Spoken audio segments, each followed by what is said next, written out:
Hello बच्चों, कैसे हो सभी।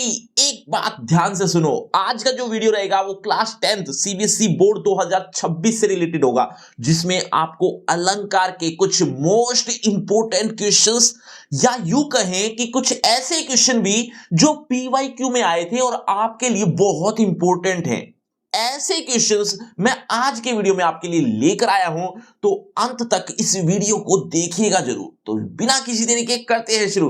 नमस्ते, मेरा नाम आशीष है। देखो बच्चों, आपकी क्लास से रिलेटेड अलंकार जो इंपॉर्टेंट टॉपिक होगा आपके लिए, उसके रिलेटेड इंपॉर्टेंट क्वेश्चन या पीवाईक्यू के जो इंपॉर्टेंट क्वेश्चन है वो मैं आपके सामने लेकर आया हूं, जिसमें पहला प्रश्न आपके सामने रख दिया है। निम्नलिखित काव्य पंक्ति में अलंकार भेद बताना है आपको, और भेद किस काव्य पंक्ति में? सुब्रन को खोजत फिरत कवि व्याभिचारी चोर। ये आया था सीबीएसई 2019 में। बहुत इंपॉर्टेंट क्वेश्चन है, बार बार आता है, रिपीट होता है, इसीलिए ये जानना कि इसमें कौन सा अलंकार है आपके लिए बहुत जरूरी है। लेकिन आप कमेंट बॉक्स में मुझसे पहले बता दो, ताकि मैं भी तो देखूं मेरे जो जितने भी बच्चे पढ़ रहे हैं वो कितने या किस लेवल पर है, कितना उन्हें आता है। एक बार वीडियो को रोककर कमेंट बॉक्स में जवाब जरूर देना। देखते हैं कौन कौन सही होता है। देखो, सुब्रन को खोजत फिरत कवि व्यभिचारी चोर। ध्यान से देखोगे तो यहां पर ये सुब्रन जो शब्द है ना, ये है मेन।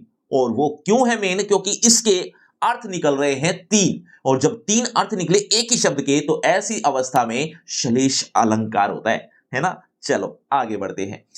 वाक्य है, पाहुन जो आए हो गांव में शहर के, मेघ आए बड़े बन ठन के सवर के। 2020 में आया था, लेकिन बहुत आसान है, बहुत ज्यादा ही आसान है। आपने देखते ही समझ भी आ गया होगा और आपने आंसर दे भी दिया होगा कमेंट बॉक्स में। लेकिन इंपॉर्टेंट जरूर है, क्योंकि ये बार बार रिपीट होता है, तो ऐसे क्वेश्चन आपको पता होने चाहिए, इसीलिए ये आपके लिए छांट कर लेकर आया हूं।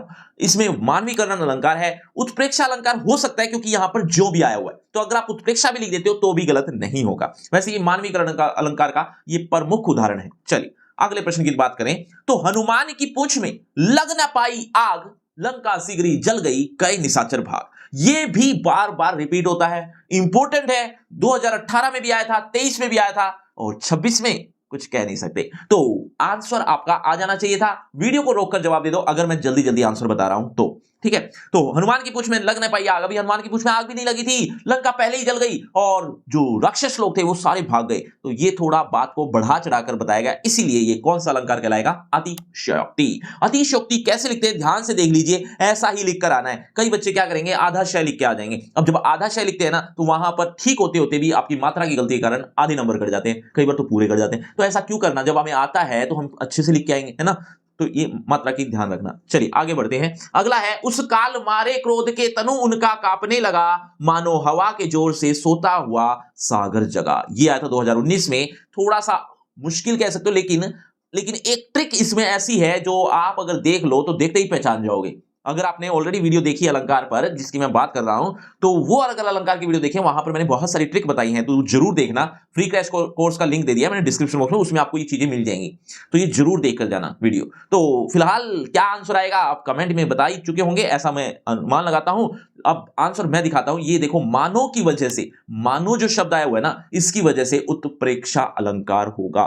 ध्यान से समझ लो, मानो, मनो, मनु, जानो, जनु, जान पड़ता है, या फिर कुछ इस तरह के एक दो शब्द और भी होते हैं, जो अगर आप जहां पर भी देख लो ये शब्द, वो समझ जाया करो ये उत्प्रेक्षा अलंकार के ही उदाहरण है, मतलब ये उत्प्रेक्षा अलंकार में ही आते हैं। तो ये मानो शब्द आ गया, उत्प्रेक्षा अलंकार यहां से समझ में आ गया। चलिए अगले प्रश्न की बात करें तो, मंगन को देखी पट देत बार बार है। मंगन को देखी पट देत बार बार है, ये आया था 2022 में। थोड़ा सा मुश्किल है, लेकिन इंपॉर्टेंट बहुत है, इसीलिए आपके सामने रखा गया है। और इसमें पट शब्द की खास बात है ना। क्यों? क्योंकि इसके दो अर्थ है, ये दो अर्थ एक ही शब्द दे रहा हो तो ऐसी अवस्था में श्लेष अलंकार होता है। अब आपके दिमाग में एक ही प्रश्न बार बार आ रहा होगा कि सर श्लेष, बाकी अलंकार तो बहुत इजीली समझ में आ भी जाते हैं, लेकिन श्लेष अलंकार को थोड़ी मुश्किल हो जाती है। तो बच्चों, श्लेष अलंकार में होता क्या है ये तो आपको खैर पता ही है कि क्या विशेषता है इसकी। एक ही शब्द दो बार आता है, इस वजह से, सॉरी, एक शब्द के दो अर्थ होते हैं, इस वजह से ऐसा होता है। लेकिन आप अगर इसको दो चार बार भी ऐसे ऐसे उदाहरण पढ़ लोगे ना,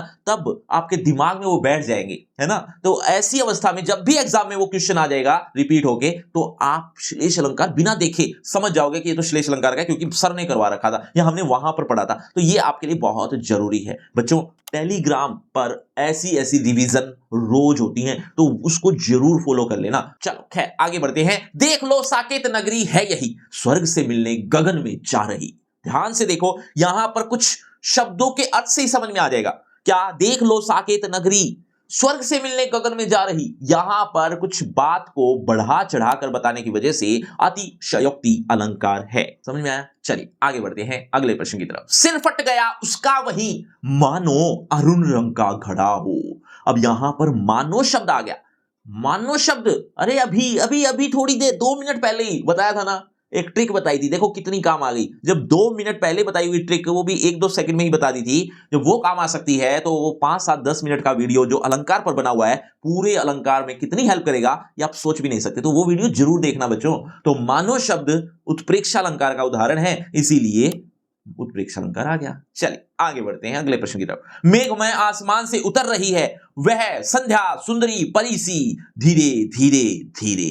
अब यह आया था 2021 में। बहुत रिपीटेड क्वेश्चन है, इसको ध्यान से रख लो दिमाग में। और ये ऐसा क्वेश्चन है जिसके 2-3 अलंकार हो सकते हैं, लेकिन हम तो सिंपल की तरफ बढ़ेंगे, हम क्यों मुश्किल की तरफ बढ़े, है ना। सी आ गया, इससे भी समझ में आ जाएगा आपको। सा से सी, सम, सरीखी, इस तरह के और शब्द भी बताए थे ना। किसके उदाहरण है ये बच्चों? ये उपमा अलंकार के उदाहरण है। और उपमा अलंकार के अलावा यहां पर मानवीकरण अलंकार भी है। खैर हमने सिंपल सी चीजें देखनी थी, वो हमने देख ली। और बच्चों ये जो वन शॉट है ना, ये वन शॉट की बहुत डिमांड हो रही है, और ये वन शॉट मैं 2 हिस्सों में पूरे कर चुका हूं। मतलब आपकी क्लास से रिलेटेड अगर आप पूरा सिलेबस एक वन शॉट में करना चाहते हो, इसके लिए आपको 2 वीडियो देखनी पड़ेगी। 2 वीडियो मैंने ऑलरेडी बना दी है, एक तो लिटरेचर की और एक हिंदी ग्रामर की। ये दोनों वीडियो कि अलग अलग वन शॉट आपको डिस्क्रिप्शन बॉक्स में मिल जाएंगे, फ्री क्रैश कोर्स में भी मिल जाएंगे, और वैसे अलग से भी लिंक दे दिया है। तो डिस्क्रिप्शन बॉक्स में ये दोनों वन शॉट देख सकते हो, जिससे आपका पूरा सिलेबस कवर अप हो जाएगा, है ना। तो वो जरूर देखना। चलिए आगे बढ़ते हैं अगले प्रश्न की तरफ। मधुवन की छाती को देखो, सूखी इसकी कितनी कलियां। यह आया था सैंपल पेपर 2023 में। मतलब अब आप सोचोगे सैंपल पेपर का भी उठा लिया। देखो बच्चों, जहां से इंपॉर्टेंट जो चीजें लगी मुझे, मैंने वहां से वो चीजें उठा ली। सैंपल पेपर का है लेकिन इंपॉर्टेंट बहुत है, इसीलिए 2023 का जो सैंपल पेपर था उसमें से भी एक क्वेश्चन उठा के आया कि मधुवन की छाती को देखो, सूखी इसकी कितनी कलियां। ये कलियां जो शब्द है ना, इसके ऊपर कॉन्सेंट्रेट करना है बच्चों। यहां पर 2 शब्द हैं, सॉरी 2 अर्थ हैं, जिसकी वजह से ये श्लेष अलंकार है।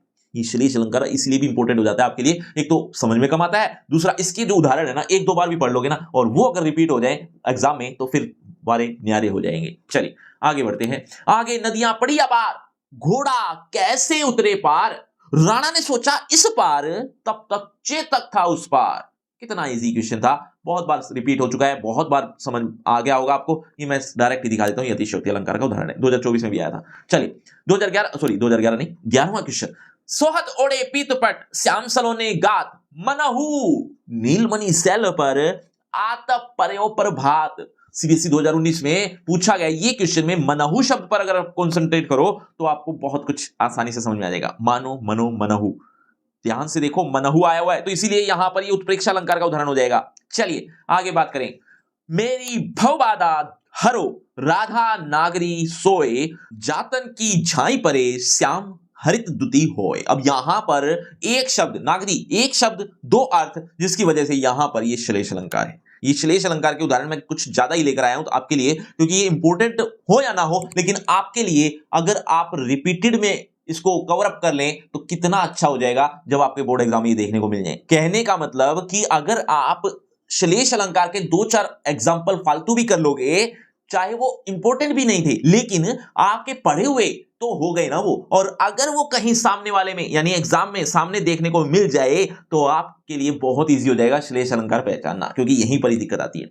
चलो, कहीं सांस लेते हो, घर घर भर देते हो। ये अट नहीं रही कविता से आया है, 2020 में आया था। अब इसका आंसर आप, वैसे आपकी सिलेबस की कविता है, आपको हिंदी भी आती है, इसकी व्याख्या भी आती है, तो यहां से समझ में आ जाएगा आपको कि ये कौन सा अलंकार है। ध्यान से देखो, कहीं सांस लेते हो, घर घर भर देते हो, यानी फागुन मास सांस ले रहा है, यानी प्रकृति की चीज इंसान के क्रियाकलाप कर रही है, और इंसान के क्रियाकलाप जब करती है प्रकृति की चीज तो मानवीकरण अलंकार होता है ना।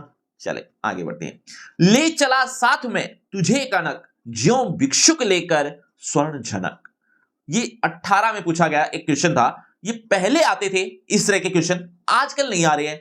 शायद हो सकता है कि इस बार देखने को मिल जाए, मतलब काफी टाइम से ये आया नहीं है, इसीलिए आपके सामने ये प्रस्तुत है। अब इसकी क्या पहचान है ये तो आप यहां इस वाक्य को देखकर समझ जाओगे। ज्यों आया हुआ है, ज्यों।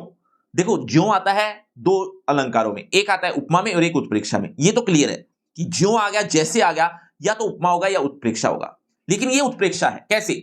अब ज्यों और जैसे में दोनों में क्या फर्क है, यानी उपमा और उत्प्रेक्षा में कब लिखना है, ये मैंने आपको वीडियो में समझाया। अब थोड़ा सा विस्तार से समझाया है तो थोड़ा विस्तार से ही देख लेना। अगर मैं यहां पर बताने लगूंगा तो 1-2 मिनट में, 1-2 सेकंड में कुछ बता दूंगा, कम समझ में आएगा, फिर कहोगे कि सर समझाया लेकिन समझ में नहीं आया। तो आप वीडियो देखो ना, जरूर समझ में आ जाएगा। चलिए आगे बढ़ते हैं। पानी गए ने उबरे मोती मानुष शून, ये तो बहुत बार रिपीटेड है, मतलब ये 2023 लिख तो दिया, लेकिन एक्चुअल में ये कई बार आ चुका है, कई बार, है ना। तो पानी शब्द के इसमें कई अर्थ हैं, यानी 3 अर्थ हैं, तो इसीलिए यहां पर ये श्लेष अलंकार है। चलिए आगे बढ़ते हैं, अगले प्रश्न। लो यह लतिका भी भरा लाई, मधु मुकुल नवल रस गागरी। ये सैंपल पेपर का एक इंपॉर्टेंट क्वेश्चन है, और वो इंपॉर्टेंट क्या है, देखो इसमें कुछ ध्यान से पढ़ने वाली चीजें हैं। क्या कि यह लतिका भी भर लाई, लतिका, लतिका, मधु मुकुल नवल रस, मतलब कुछ प्रकृति की चीज इंसान के कार्य कर रही है। लतिका यानी लता, कुछ भर कर ले आई। वो क्या भर लाई है वो आगे लिखा हुआ है, उसकी व्याख्या करूंगा तो टाइम लग जाएगा, पूरी स्टोरी है। लेकिन हाँ, यहां पर एक लाइन से समझ में आ रहा है कि प्रकृति की कोई चीज कुछ भर ले आई है, मानवीकरण अलंकार है। ठीक है, 2024 में आया था ये सैंपल पेपर में। हालांकि 2024 में ये जो बोर्ड का मेन एग्जाम है उसमें नहीं आया था, लेकिन ये 2024 में ये सैंपल पेपर में आया हुआ है, तो ये इंपॉर्टेंट लगा तो मैंने आपको बता दिया, ये मानवीकरण अलंकार है। चलिए आगे बढ़ते हैं। पद्मावती सब सखियन संग, जनु फुलवारी सबई चली। अभी इसको देखने से तो वैसे बहुत मुश्किल लगेगा। ये क्यों मुश्किल लगेगा? क्योंकि यहाँ ये जो लैंग्वेज है ना, ये बहुत ही अजीब तरीके की है, लेकिन इसमें हमें सारा कुछ देखना ही क्यों है? हमने तो ट्रिक देख रखी है ना, क्योंकि आपके हिंदी अध्यापक सर ने बता रखी है। क्या? जनु, जनु शब्द आ गया। अब जनु आ गया तो समझ जाओ क्या, उत्प्रेक्षा अलंकार। चलो देखो बच्चों, अब एक बात ध्यान से सुनो, एक टेलीग्राम को फॉलो कर लेना, एक वन शॉट जो 2 वीडियो में बताए रखी हैं वो देख लेना। इसके अलावा आप फ्री क्रैश कोर्स, जो आपकी क्लास से रिलेटेड कोर्स है, जो कि बिल्कुल फ्री है, कोई पैसा कोई चार्जेस नहीं है, लिंक डिस्क्रिप्शन बॉक्स में है, जरूर देख लेना। ये तीनों लिंक डिस्क्रिप्शन बॉक्स में सबसे ऊपर मिल जाएंगे, जरूर इसको मेंशन कर लेना। और बच्चों, आपके टोटल मार्क्स कितने आए आज के वीडियो में, मतलब 17 क्वेश्चन में कितने ठीक हुए, एक बार जरूर कमेंट बॉक्स में बताना, देखते कितने बच्चे सही होते हैं।